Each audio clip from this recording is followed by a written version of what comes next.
Hello hi welcome back to way to media. ఈ రోజు మనం వార్తల్లోకి వెళ్ళినట్టయితే బీజేపీలోకి గువ్వల బాలరాజ్, అచ్చంపేటలో కేటీఆర్ సభ.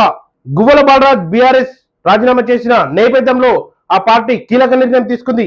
నియోజకవర్గ పార్టీషన్ లో ధైర్యం నింపడమే లక్ష్యంగా అచ్చంపేటలో సభ నిర్వహిస్తున్నట్లు పేర్కొంది. ఆ సభకు పార్టీ వర్కింగ్ ప్రెసిడెంట్ కేటీఆర్ హాజరు కాబోతున్నారు. ఈ విషయాన్ని మాజీ మంత్రి సింగిరెడ్డి నిరంజన్ రెడ్డి వెల్లడించారు.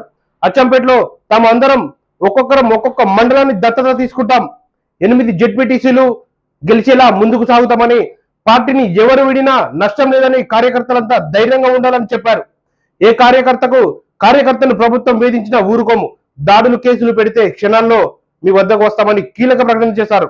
ఇదిలా ఉంటే అచ్చంపేట మాజీ ఎమ్మెల్యే గువ్వల బాలరాజ్ బీజేపీలో చేరబోతున్నారని ఆ పార్టీ అధ్యక్షుడు రామచంద్రరావు స్పష్టం చేశారు. ఈ నెల 10న ఆయన బీజేపీలో చేరతారని చెప్పారు.